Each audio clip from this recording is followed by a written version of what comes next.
नमस्कार दोस्तों। आज हम लोग इस वीडियो में रेलवे सामान्य विज्ञान आवर्त सारणी से रिलेटेड जितने भी ऑब्जेक्टिव क्वेश्चन है उन सारे ऑब्जेक्टिव क्वेश्चन को करेंगे। जो कि टोटल हम 70 ऑब्जेक्टिव क्वेश्चन लेकर आए हैं आपके लिए। इसको दो पार्ट में करेंगे। ये हमारा पार्ट वन रहने वाला है। इसमें हम लोग क्वेश्चन नंबर 1 से लेकर 35 तक इसमें हम लोग पूरा करेंगे। अगर आप ये पूरा वीडियो देखते हैं दोनों भाग, तो आपको जो है आवर्त सारणी से एक भी क्वेश्चन नहीं छूटेगा। ठीक है, उसके बाद हम बेसिक है जो इसका वो सब भी बता देंगे। अगले वीडियो में वन लाइनर भी ला देंगे।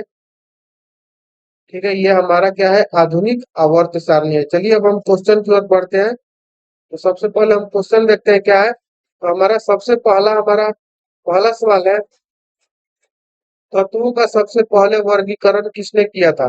तो तत्वों का सबसे पहले पूछ रहा है कि सबसे पहले वर्गीकरण किसने किया था। लोथर मेयर, न्यूलैंड्स, मेंडलिफ या डोब्रेनर। ये चार ऑप्शन है। आपके पास समय है, अगर आपको जवाब मालूम है तो आप हमें कमेंट करके बता सकते हैं। ठीक है, कि तत्वों का सबसे पहले वर्गीकरण किसने किया था, पूछ रहे हैं सबसे पहले वर्गीकरण किसने किया था। तो इसका सही उत्तर होगा ऑप्शन नंबर डी, डोब्रेनर ने इसका सबसे पहले वर्गीकरण किया था। ठीक है, किस नियम पर किया था, तो इन्होंने त्रिक के नियम पर किया था। ठीक है, डोब्रेनर ने प्रारंभिक चरणों में तत्व को उनको गुणों के आधार पर, किसके आधार पर, तो गुणों के आधार पर त्रिक समूहन में संबोधित किया था। ठीक है, अगला हम लोग क्वेश्चन देखते हैं 2 नंबर। 2 नंबर कह रहा है, तत्वों के वर्गीकरण से संबंधित त्रिक के नियम का प्रतिपादन किसने किया था। यानी तत्वों के वर्गीकरण से संबंधित त्रिक के नियम का प्रतिपादन किसने किया था। तो हम पिछले क्वेश्चन में ही बताए हैं आपको कि जो डोब्रेनर थे, कौन, डोब्रेनर, उन्होंने त्रिक नियम का भी प्रतिपादन किया था। ठीक है, ऑप्शन नंबर बी हमारा सही होगा। डोब्रेनर ने अपने त्रिक नियम से बताया कि तीनों गुणों में क्या होगा, समानता रखने वाला तत्व मध्यम तत्वों को अन्य दो तत्वों का औसत बताता है। ठीक है, इसका ऑप्शन नंबर बी हमारा करेक्ट होगा। अगर आप इसका लिखना चाहते हैं तो आप लोग लिख कर इसको नोट डाउन कर सकते हैं। ठीक है, अगला हम लोग क्वेश्चन देखते हैं 3 नंबर। तत्वों के वर्गीकरण से संबंधित अष्टक नियम का प्रतिपादन किसने किया। कह रहे हैं, तत्वों के वर्गीकरण से संबंधित अष्टक नियम का प्रतिपादन किसने किया था। तो ऑप्शन ए है डुम्मा ने, option B Dobereiner, option C Newlands, option D Mendeleev. आपके पास 5 सेकंड का समय है, आप हमें कमेंट करके जरूर बताइए।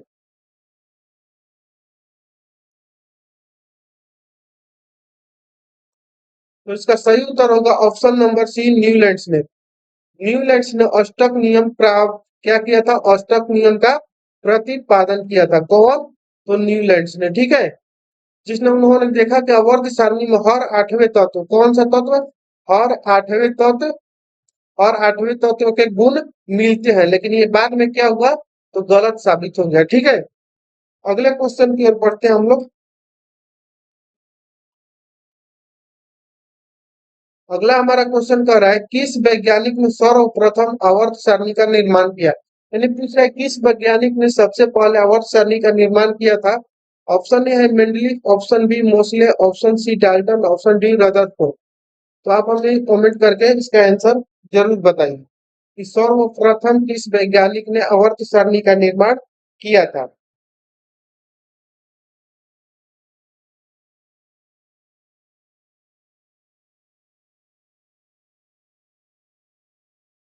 तो इसका सही उत्तर होगा, क्या होगा, तो किसने किया था, तो मेंडलीफ ने किया था। कब, तो 1869 में मेंडलीफ ने तत्वों को उनकर गुणों और किस पर, तो गुणों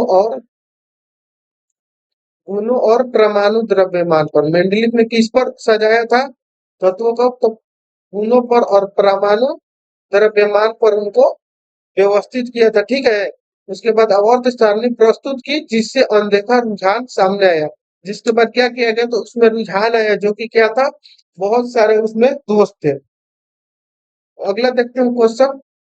अगला हमारा 5 नंबर है, आधुनिक आवर्त नियम का प्रतिपादन किसने किया था। आधुनिक, यहाँ देख लीजिए, पढ़ लीजिए क्या लिखा हुआ है। आधुनिक आवर्त नियम का प्रतिपादन पूछ रहा है। सबसे पहले नहीं, आधुनिक आवर्त नियम का प्रतिपादन किसने किया था। ऑप्शन ए है न्यूलैंड्स ने, option B Dobereiner, option C Mendeleev ने, ऑप्शन डी है मोसले ने। ठीक है, तो आप हमें इसका कमेंट करके बताइए इसका जवाब क्या होगा। ठीक है, आपके पास 5 सेकंड समय है। ठीक है,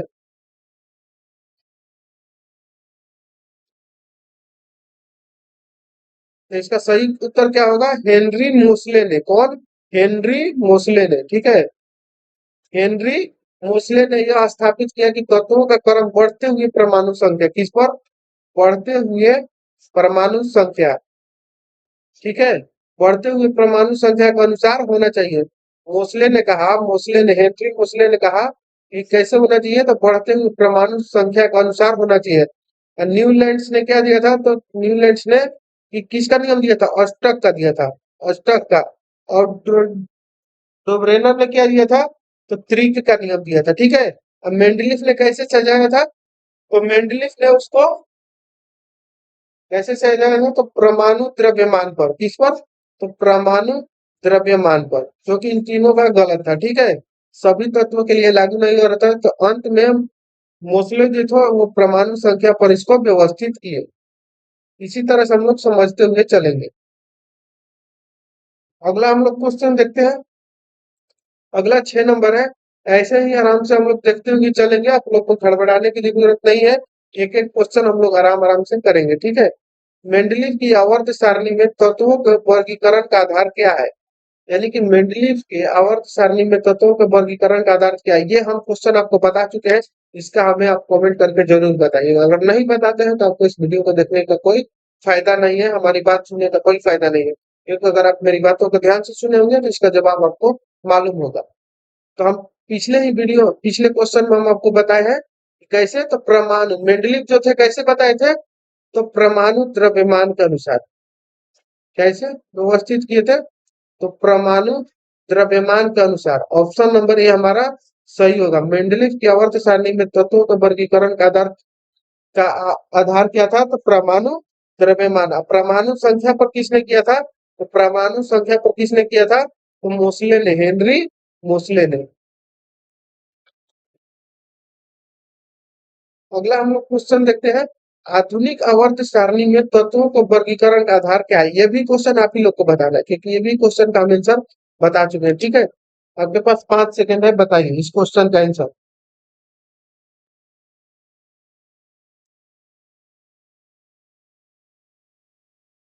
तो इसका सही उत्तर क्या होगा? हम पिछले 2 बार 3 बार बता चुके हैं। इसका क्या होगा? तो बढ़ते हुए परमाणु संख्या के अनुसार। क्या हुआ था? परमाणु संख्या के अनुसार। मोस्टली जो थे वो परमाणु संख्या के अनुसार व्यवस्थित किए थे। Option number B. ठीक है, नेक्स्ट क्वेश्चन देखते हैं 8 नंबर। आधुनिक आवर्त सारणी में वर्गों की कुल संख्या कितनी है? यानी करेक्ट, आधुनिक आवर्त सारणी में वर्गों की कुल संख्या कितनी है? ऑप्शन ए है 7, option C 16, option B 9, option number D है 18। इसका अगर जवाब मालूम है तो आप हमें कमेंट करके बताइए कि इसका जवाब क्या होगा। या आप लाइव चैट, अगर लाइव चल रहा होगा, प्रीमियर लगाए होंगे तो आप इसको अभी बता सकते हैं। ठीक है, तो इसका सही उत्तर होगा ऑप्शन नंबर डी 18। कितने? ऐसे जो रहते हैं उसको हम लोग क्या बोलते हैं? वर्ग, यानी कि समूह। तो कुल कितने होते हैं? 18। और ऐसे जो रहता है लंबा लंबा क्षैतिज, इसको बोलते हैं आवर्त। आवर्त कितने होते हैं? 7। यहाँ पर 7 दिया हुआ है ना, तो 7 क्या होते हैं? आवर्त। ठीक है, और वर्ग कितने होते हैं? तो 18 होते हैं। ठीक है, डी होगा हमारा। अगला क्वेश्चन देखते हैं 9 नंबर। कह रहे हैं आधुनिक आवर्त सारणी में आवर्तों हो गए यहाँ पर, आवर्तों की कुल संख्या कितनी है? अभी पिछले क्वेश्चन में हम बताए कि आवर्तों की संख्या कितनी है और समूहों की संख्या कितनी है, यानी कि वर्गों की संख्या कितनी है। तो इसका आप हमें कमेंट करके बताइए। आपके पास 5 सेकंड है, लाइव चैट में जवाब दीजिए जल्दी। तो इसका सही उत्तर होगा ऑप्शन नंबर बी, यानी कि 7 होगा। कितना? और सारणी में आवर्तों की संख्या कितनी है? 7 है, यानी कि इसको हम लोग क्या कहते हैं? क्षैतिज पंक्तियां। 3, 4, 5, 6, 7 कितने होते हैं? टोटल 7 होते हैं। ठीक है, क्षैतिज पंक्तियां। और ऊर्ध्वाधर कितने होते हैं? तो ऊर्ध्वाधर टोटल 18 होते हैं। अगला क्वेश्चन देखते हैं हम लोग 10 नंबर। 10 नंबर का है आधुनिक आवर्त सारणी में तत्वों को व्यवस्थित किया गया है। यानी कि आधुनिक आवर्त सारणी में तत्वों को कैसे व्यवस्थित किया गया है, ये आप हमें बताइए। यानी आधुनिक आवर्त सारणी में तत्वों को कैसे व्यवस्थित किया गया है, तो आधुनिक आवर्त सारणी में तत्वों को कैसे व्यवस्थित किया गया है, तो परमाणु संख्या के अनुसार इसको व्यवस्थित किया गया है, ठीक है ना।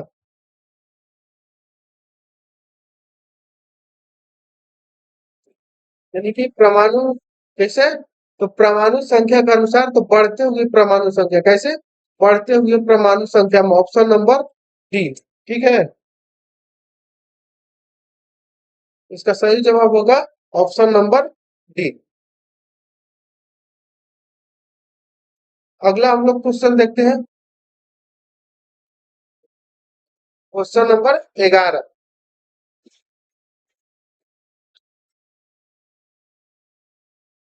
क्वेश्चन नंबर 11 कह रहा है, किस वर्ग के तत्वों को सिक्का धातु कहा जाता है, किस वर्ग के तत्वों को सिक्का धातु कहा जाता है।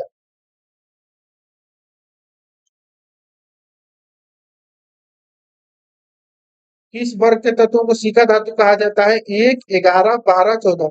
पहले आपको मालूम होना चाहिए कि वर्ग कितने होते हैं, तो वर्ग टोटल 18 होते हैं, ठीक है। 5 सेकंड है, आप हमें जवाब दीजिए।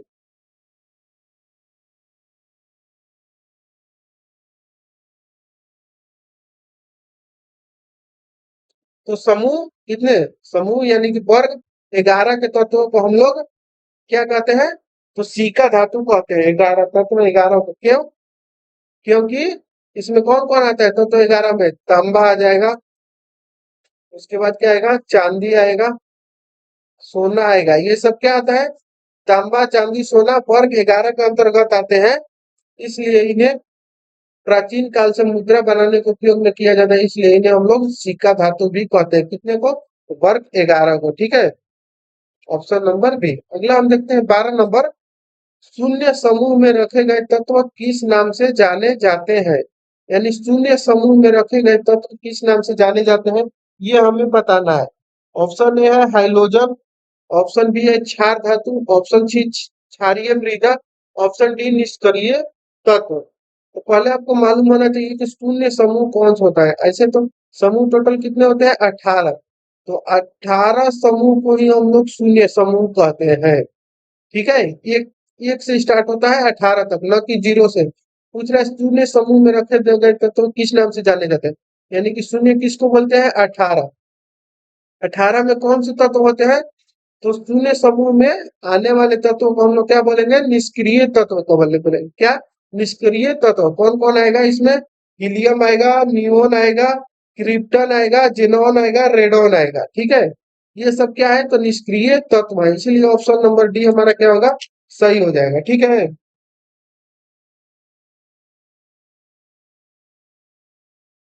आगे हम लोग बढ़ते चलते हैं, ठीक है।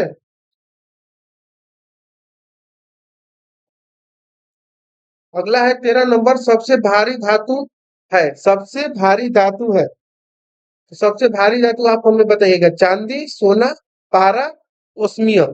तो आपको बताना है कि सबसे भारी धातु इनमें से कौन सा है, आप हमें कमेंट करके बताइए। आपके पास 5 सेकंड है, लाइव चैट में जल्दी से जवाब दीजिए, ठीक है।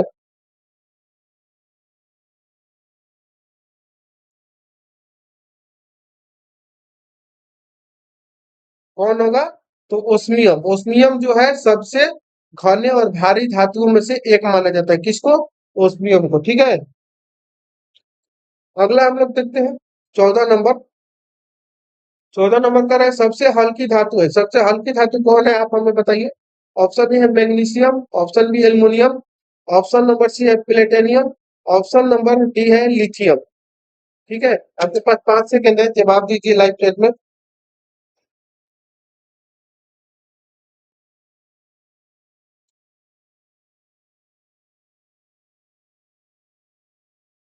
क्या होगा, तो लिथियम होगा, ऑप्शन नंबर डी होगा लिथियम। यानी लिथियम सबसे हल्की धातु है, और इसका उपयोग किया क्यों किया जाता है, तो बैटरियों संबंध विभिन्न उपकरणों में इसका उपयोग किया जाता है। ऑप्शन नंबर डी लिथियम,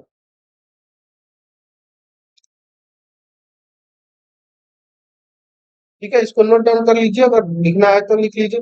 जो आपको लगे कि नहीं याद है, नहीं जानते हैं, तो उसको लिख लीजिएगा कॉपी पर, ठीक है। निम्न में से कौन सा तत्व सर्वाधिक विद्युत ऋणात्मक है। निम्न में से कौन सा तत्व सर्वाधिक विद्युत ऋणात्मक है? ऑप्शन ए है ऑक्सीजन, ऑप्शन बी है fluorine, option C sodium, option number D है क्लोरीन। तो क्या होगा इसका जवाब? आप हमें कमेंट करके बताइए। ठीक है, 5 सेकंड आपके पास टाइम दे रहे हैं।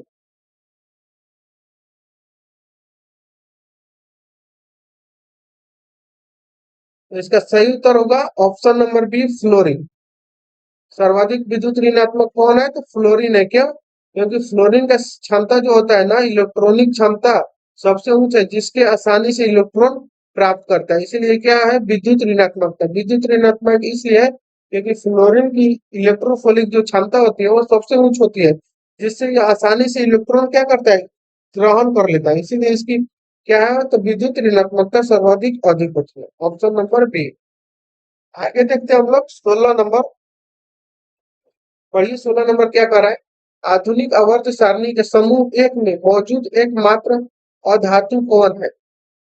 यानी कह रहा है कि आधुनिक आवर्त सारणी में के समूह में ये समूह एक में मौजूद एकमात्र अधातु कौन सा है? ये आपको बताना है। ऑप्शन ए है हाइड्रोजन, सिलिकॉन, कार्बन, नाइट्रोजन। आपके पास 5 सेकंड है, बताइए।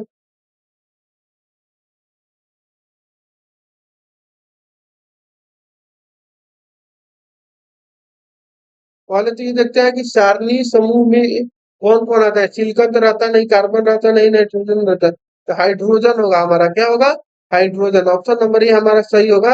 यानी कि इस आवर्त सारणी के जो समूह एक है ना, उसमें क्या है? अल्काइल है। क्या है? अल्काइल मेटल्स है। यानी जिसको हम लोग क्या बोलते हैं? क्षार धातु बोलते हैं। क्या बोलते हैं? क्षार धातु हम लोग इसको बोलते हैं, अल्काइल मेटल्स। एक हाइड्रोजन ही जो है वो हमारा क्या है? अधातु है। ऑप्शन नंबर ए सही हो जाएगा। आगे बढ़ते हैं हम लोग 17 नंबर। 17 नंबर का है आवर्त सारणी में अधातुओं को किस और स्थान दिया गया है? यानी कि आवर्त सारणी में पूछ रहे हैं कि अधातुओं को किस और स्थान दिया गया है? दाहिनी और, बाई और, या बीच में, या ऑप्शन नंबर डी है कोई नहीं। तो इसका सही जवाब क्या होगा? अगर आपको याद है या ध्यान में है तो आप बताइए। अगर पढ़े हैं थ्योरी कहीं पर भी तो आवर्त सारणी में अधातुओं को किस और स्थान दिया गया है? तो आवर्त सारणी में धातु किस ओर दिया गया है? तो दाहिनी ओर इसको स्थान दिया गया है। ठीक है। इनको दोनों में क्या होता है? तो धातुओं से स्पष्ट अंतर दिखता है, इसीलिए इसको दाहिनी ओर दिया गया है। ठीक है, ऑप्शन नंबर ए हमारा सही हो जाएगा। आगे बढ़ते हैं हम लोग 18 नंबर। 18 नंबर पर है वे तत्व जो इलेक्ट्रॉन को ग्रहण करते हैं और ऋणात्मक आयन बनाते हैं वो कौन से होते हैं? ये हमें बताना है। वैसे तत्व जो इलेक्ट्रॉन को ग्रहण करते हैं और ऋणात्मक आयन बनाते हैं। ऑप्शन ए है धातु, अधातु, मिश्र धातु, या यौगिक। ठीक है, आप हमें बताइए अगर मालूम है तो।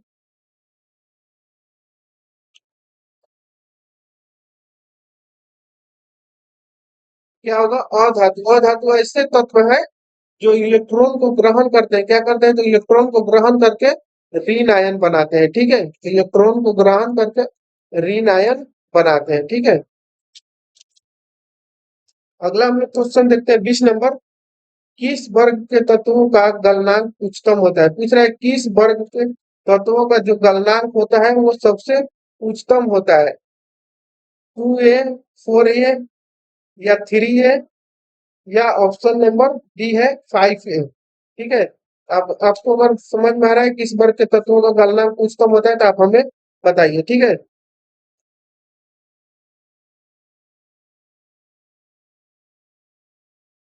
क्या होगा इसका आंसर? क्या होगा? 4a, ऑप्शन नंबर सी। यानी कि यहाँ पर बी में है लेकिन सी लिखा हुआ है, सी है ऑप्शन नंबर सी। 4a के जो तत्व है उसका गलनांक क्या होता है? उच्चतम होता है। और इसमें कौन कौन से आते हैं? तो इसमें कार्बन हो गया, हीरा हो गया, ये सब आते हैं। ठीक है, 4a का समूह कितना होगा ये आप हमें जरूर बताइएगा। 4a का कमेंट करके बताइएगा समूह नंबर कितना होगा। अगला हमारा क्वेश्चन है आवर्त में बाएं दाएं क्या लिखा हुआ है?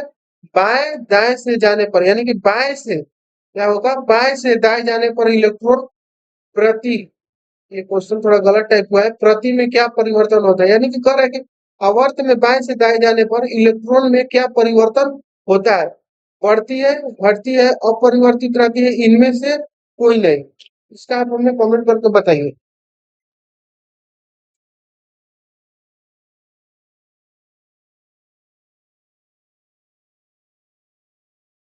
तो इसका सही उत्तर होगा ऑप्शन नंबर ए, बढ़ती है, यानी कि वर्ग सारणी में हम बाएं से जाते हैं तो इलेक्ट्रॉनों की जो प्रीति है वो क्या होती है, बढ़ती है। ठीक है, अगला क्वेश्चन देखते हैं हम लोग। किस वर्ग के तत्वों की इलेक्ट्रॉन बंधुता उच्च होती है, यानी पूछ रहा है किस वर्ग के तत्वों की इलेक्ट्रॉन बंधुता उच्च होती है, 5A, 7A, 4A या 8A। तो इसका सही उत्तर होगा 7A। क्या होगा, तो 7A का जो इलेक्ट्रॉन बंधुता है, 7A का इलेक्ट्रॉन बंधुता वो सबसे अधिक होता है, जिसको हम लोग क्या बोलते हैं, 7A को ही हम लोग हाइड्रोजन वर्ग बोलते हैं। हाइड्रोजन वर्ग किसको बोलते हैं, 7A। नेक्स्ट हम लोग देखते हैं 22 नंबर पर, आवर्त सारणी को कितने ब्लॉक में बांटा गया है, आवर्त सारणी को कितने ब्लॉक में बांटा गया है, तो आप सबको ये मालूम होगा, 1, 3, 2 या ऑप्शन नंबर डी क्या होगा, 4 होगा। तो आवर्त सारणी को कितने ब्लॉकों में बांटा गया है, 4 ब्लॉकों में, एस, पी और डी और F, S P D F, 4 block में बांटा गया, ऑप्शन नंबर डी। ठीक है, नेक्स्ट क्वेश्चन देखते हैं हम लोग 23 नंबर। किस ब्लॉक का तत्व साधारणतः रंगीन यौगिक का निर्माण करता है, पर किस तत्व का जो यौगिक है वो क्या करता है, तो रंगीन यौगिक का निर्माण करता है, S block, P block, D block या एफ ब्लॉक। इसका सही उत्तर क्या होगा,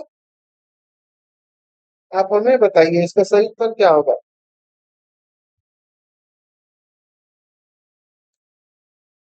तो इसका सही उत्तर होगा, नहीं, ऑप्शन नंबर ए नहीं होगा, ऑप्शन नंबर ए यहाँ पर गलत दिया हुआ है, ऑप्शन नंबर सी होगा, ऑप्शन नंबर सी, यानी कि डी ब्लॉक। क्या होगा, डी ब्लॉक के जो तत्व होते हैं वो रंगीन होते हैं, अक्सर रंगीन होते हैं, क्यों, क्योंकि अंतर संक्रमणीय, अंतर संक्रमण धातु होते हैं, तांबर और इसके यौगिक जो होते हैं वो क्या होते हैं, तो अक्सर रंगीन होते हैं, ऑप्शन नंबर क्या होगा, सी, इसको टिक कीजिएगा। ठीक है, ये नहीं। नेक्स्ट क्वेश्चन है 24 नंबर।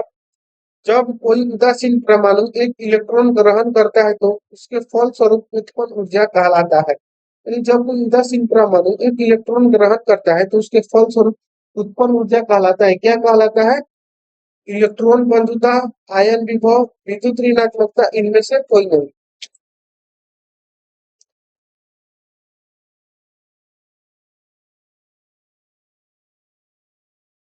तो इसका सही उत्तर क्या होगा, ऑप्शन नंबर ए, इलेक्ट्रॉन बंधुता। ऑप्शन नंबर ए क्या, इलेक्ट्रॉन बंधुता, यानी किसी परमाणु द्वारा, इलेक्ट्रॉन बंधुता किसे कहते हैं ये समझ लीजिए, किसी परमाणु,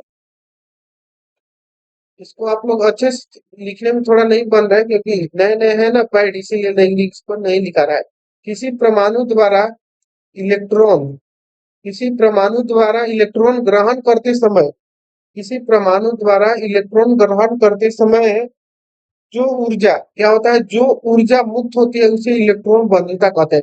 आप इसे ध्यान से सुनिए, किसी परमाणु द्वारा इलेक्ट्रॉन ग्रहण करते समय, इलेक्ट्रॉन क्या करते समय, ग्रहण करते समय जो ऊर्जा मुक्त होता है उसे हम लोग क्या कहेंगे, इलेक्ट्रॉन बंधुता कहेंगे। किस वर्ग के तत्वों को मुद्रा धातु कहते हैं, यानी कि हम पीछे बताए थे ना, सिक्का, सिक्का बताए थे ना, सिक्का, तो किसको बोलते हैं, यहाँ पर इस तरह से दे दिया, 1A, 2A, बी और 3A। ठीक है, 1A 2B इस तरह से दिया है ना, यहाँ पर 1A 1B होगा, यहाँ पर बी 1B होगा। ठीक है, इसका सही उत्तर क्या होगा, आप बताइए हमें।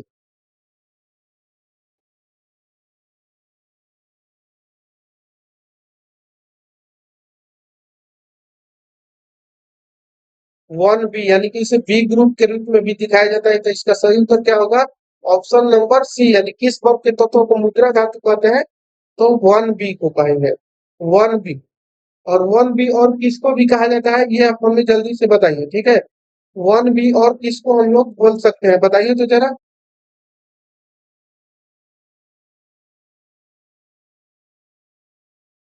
1b और हम लोग किसको बोल सकते हैं, ठीक है, आगे देखते हैं। 26 नंबर है, मेंडलीव का संबंध किस देश से है, पूछ रहे मेंडलीव का संबंध किस देश से है। ऑप्शन ए है फ्रांस, ऑप्शन नंबर सी है यूएसए, ऑप्शन नंबर बी है रूस, ऑप्शन नंबर डी है इटली। ये आप मेरे को कमेंट कीजिए कि मेंडलीव का संबंध किस देश से है, जल्दी से बताइए। तो इसका सही उत्तर होगा ऑप्शन नंबर बी रूस। ऑप्शन नंबर बी, मेंडलीव जो था वो रूसी वैज्ञानिक थे जिन्होंने आवर्त सारणी का क्या था, तो प्रारंभिक प्रारंभिक निर्माण किया था, किस किन्होंने, मेंडलीव, जो कि रूस के वैज्ञानिक थे। अगला है 27 नंबर, आधुनिक आवर्त सारणी के किस समूह में केवल 7 तत्व है, यानी कि सारणी के आधुनिक आवर्त सारणी के किस समूह में केवल 7 तत्व है। ऑप्शन ए है 1 2 3 4। आधुनिक आवर्त सारणी में समूह कितने, समूह एक,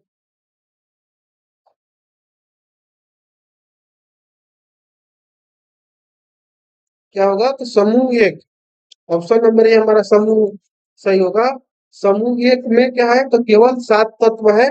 कौन कौन तत्व है, ये क्षार धातु के तत्व है। समूह एक में कौन से तत्व है, तो क्षार धातु में, ठीक है। कौन कौन है, तो हाइड्रोजन, उसके बाद क्या है, लिथियम, उसके बाद सोडियम, उसके बाद पोटेशियम, उसके बाद रुबिडियम, सीजियम और फ्रेंसियम है, ठीक है।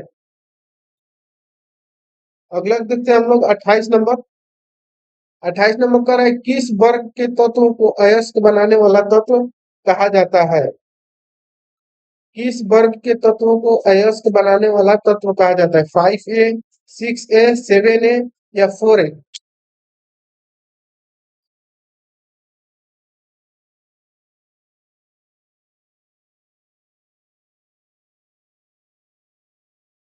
इसका सही उत्तर होगा ऑप्शन नंबर बी, यानी कि चालकोजंस के तत्व जो होते हैं वो अक्सर अयस्क बनाने के लिए महत्वपूर्ण होते हैं।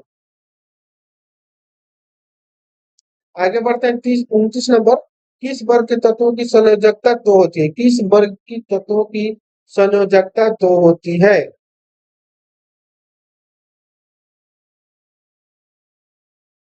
ऑप्शन ए है 1a, option B 2a, option C 3a, option D है 4a। तो संयोजकता आपको मालूम होगा किसकी संयोजकता दो होती है, तो ये आप हमें बताइए, ठीक है।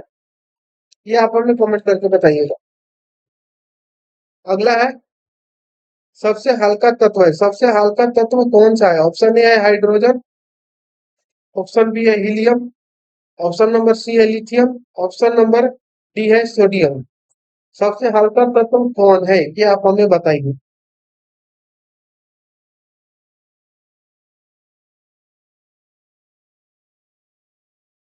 तो सबसे हल्का तत्व कौन है, तो ऑप्शन नंबर ए है हाइड्रोजन। यानी हाइड्रोजन जो है वो सबसे हल्का तत्व है, और यह आवर्त सारणी का क्या, तो आवर्त सारणी का पहला सदस्य भी है, ठीक है। अगला देखते हैं हम लोग 31 नंबर पर। ये 31 नंबर क्या कर रहा है, पृथ्वी पर सबसे अधिक मात्रा में पाए जाने वाला धातु तत्व है, पृथ्वी पर सबसे अधिक मात्रा में पाए जाने वाला धातु तत्व कौन है। ऑप्शन ए है लोहा, ऑप्शन बी है एल्यूमिनियम, ऑप्शन सी है कैल्शियम, ऑप्शन नंबर डी है सोडियम। तो इसका आप हमें जवाब दीजिए कमेंट में जल्दी से।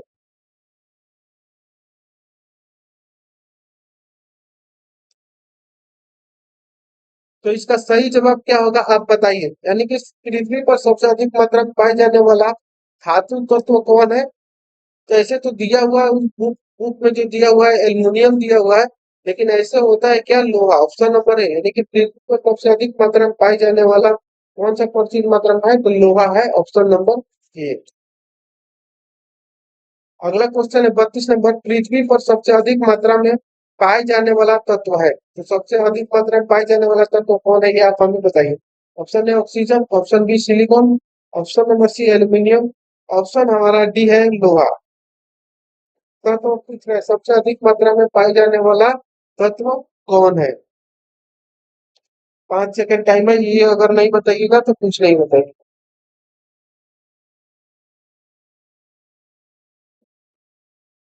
तो इसका सही जवाब होगा ऑप्शन नंबर ए, ऑक्सीजन। यानी कि भौगोलिक दृष्टि से अगर हम देखें, भौगोलिक दृष्टि से, तो ऑक्सीजन पृथ्वी पर पाए जाने वाला ऑक्सीजन जो है पृथ्वी पर सबसे अधिक मात्रा में मौजूद है, खासकर चट्टानों और खनिजों में। ठीक है, ऑप्शन नंबर ए हमारा ऑक्सीजन हो जाएगा। अगला देखते हैं हम लोग 33 नंबर। प्रत्येक आवर्त का अंतिम सदस्य होता है, यानी कि प्रत्येक आवर्त का अंतिम सदस्य होता है। प्रत्येक आवर्त का अंतिम सदस्य क्या होता है? एक धातु, एक हाइड्रोजन, निष्क्रिय गैस या एक उपधातु। ये आप हमें बताइए कि प्रत्येक आवर्त का, प्रत्येक जो हम लोग ऐसे ऐसे आवर्त बनाते हैं, तो इसका अंतिम जो होता है, अंतिम सदस्य क्या होता है, ये हम आपको बताया है। अगर आप ध्यान से बात हमारे सुने होंगे तो आपको मालूम होगा कि क्या होगा। तो इसका सही होगा ऑप्शन नंबर सी, निष्क्रिय। यानी हम बताए हैं ना, helium, helium neon, krypton, xenon, radon जो है, ये सब क्या है? निष्क्रिय गैस, जो कि अंतिम तत्व है, अंतिम सदस्य। अगला देखते हैं हम लोग second last question, 34 number. 34 number कर रहे हैं, प्रत्येक आवर्त का पहला सदस्य होता है, यानी कि प्रत्येक आवर्त का पहला सदस्य क्या होता है, ये आप बताइए। एक क्षार धातु, एक हाइड्रोजन, एक अक्रिय गैस या एक उप धातु। प्रत्येक आवर्त का पहला सदस्य, यानी कि आखिरी सदस्य क्या होता है? निष्क्रिय। और पहला सदस्य क्या होगा, ये आप बताइए। क्या होगा? तो क्षार धातु होगा। क्या होगा? क्षार धातु, ऑप्शन नंबर ए। प्रत्येक आवर्त का पहला सदस्य क्या होता है? क्षार धातु। क्षार धातु होता है जैसे, जिसे कि हम लोग हाइड्रोजन समूह में रखा जाता है। ठीक है, लेकिन हाइड्रोजन क्या है हमारा? क्षार धातु, ये नहीं। आज का हम लोग लास्ट क्वेश्चन देखते हैं, 35 नंबर। आवर्त सारणी के दूसरे तथा तीसरे आवर्त में कितने तत्व हैं? आवर्त सारणी में दूसरे तथा तीसरे आवर्त में कितने तत्व हैं? ऑप्शन ए है 18, ऑप्शन बी है 8, option C 2, option number D है 10। तो आप इसको बताइए जल्दी से। ये आवर्त सारणी के दूसरे तथा तीसरे आवर्त में कितने कितने तत्व हैं? आवर्त किसको बोलेंगे? ऐसे जो रहेगा क्षैतिज, जिसको हम लोग आवर्त बोलेंगे। पहला, दूसरा, तीसरा में, दूसरा और तीसरा में कितने कितने तत्व हैं? कितने तत्व हैं? तो 8 तत्व हैं। कितने? 8 तत्व, ऑप्शन नंबर बी। यानी कि कहाँ से दूसरा अवत्र आता है? लिथियम से लेकर नियोन तक। और तीसरा कहाँ से होता है? तो सोडियम से लेकर आर्गन तक। ठीक है, इसमें टोटल कितने होते हैं? तो 8 8 तत्व होते हैं। ठीक है, ऑप्शन नंबर बी हमारा सही होगा। ठीक है, अब आगे का जो क्वेश्चन है वो हम आगे की वीडियो में करेंगे। आगे का जो 36 से लेकर 71 तक क्वेश्चन है, उसको हम लोग अगली वीडियो में करेंगे। इतना हम लोग अच्छे से पढ़ लीजिएगा, रिवाइज कर लीजिएगा, जिससे कि आगे भी क्वेश्चन करने में आपको मदद मिलेगा। अगर वीडियो देखकर लगा हो कि नहीं कुछ सीखे हैं, जाने हैं, तभी वीडियो को लाइक कीजिएगा और चैनल को सब्सक्राइब कीजिएगा, ताकि अगला वीडियो का नोटिफिकेशन मिल सके। ठीक है, अगला वीडियो 2 दिन के बाद आएगा, क्योंकि आप इसको अच्छे से रिवाइज कर लीजिए, पढ़ लीजिए, उसके बाद उसको पढ़ा जाएगा। ठीक है, मिलते हैं नेक्स्ट वीडियो में। Thank you.